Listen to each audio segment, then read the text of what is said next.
ஜர்தோசியும் string ஒயரும் காம்பினேஷன்ல ஒரு work பண்ண முடியுமா?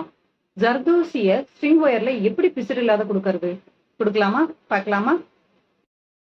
இப்போ நான் கோரா டைப் ஜர்தூசி எடுத்திருக்கேன். கோராவில் வந்து நான் கட்டு இருக்க ஜர்தூசி மாதிரி எடுத்துக்கிட்டேன். ஓகேங்களா? நீங்க என்ன வேணாலும் எடுத்துக்கலாம். ஷாதி டைப்னா கொஞ்சம் நுழைய கஷ்டமா இருக்கும். ஸோ கோரா நக்ஷி எது வேணாலும் நீங்க எடுத்துக்கலாம். இப்போ நான் காப்பர் கம்பி, அந்த கம்பி இருக்கு இல்லையா, நம்ம ஒயர் இருக்கு இல்லையா, அதை எடுத்திருக்கேன்.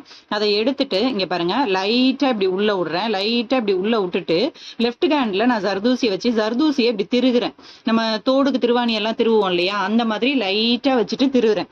திருகும் போது ஆட்டோமேட்டிக்கா நமக்கு என்ன ஆகும் அப்படின்னு சொன்னா, பிசிறு இல்லாதங்க பாருங்க, லைட்டா அப்படி நீங்க திருகிட்டே வந்தீங்க அப்படின்னு சொன்னா அந்த ஜர்தூசி வந்து பிசிறு எதுவும் இல்லாத அழகா உங்களுக்கு உள்ள போயிடும். ஓகேங்களா? இந்த மாதிரி போனதுக்கு அப்புறம் நீங்க இந்த மாதிரி வளைச்சு கொண்டு வந்துட்டு சர்க்கிள் ஷேப்போ என்ன ஷேப் வேணுமோ உங்களுக்கு அந்த ஷேப் வந்து நீங்க ஃபார்ம் பண்ணிக்கலாம். இப்போ ஃபார் எக்ஸாம்பிள் நான் இப்படி வளைச்சு கொண்டு வந்துட்டேன். கொண்டு வந்து எனக்கு ஜர்தூசியோட எண்டு வரைக்கும் 2 எண்டும் கரெக்டா வர மாதிரி வச்சுட்டு இந்த மாதிரி வச்சுக்கிறேன். வச்சுட்டு இதை முடிக்கலாம். ஓகேவா? ஒரு முடுக்கு முடுக்கிட்டு நான் கட் பண்ணிக்கிறேன். ஸோ அழகான ஷேப் நமக்கு ஜர்தூசியோட ரெடி. தேங்க்யூ.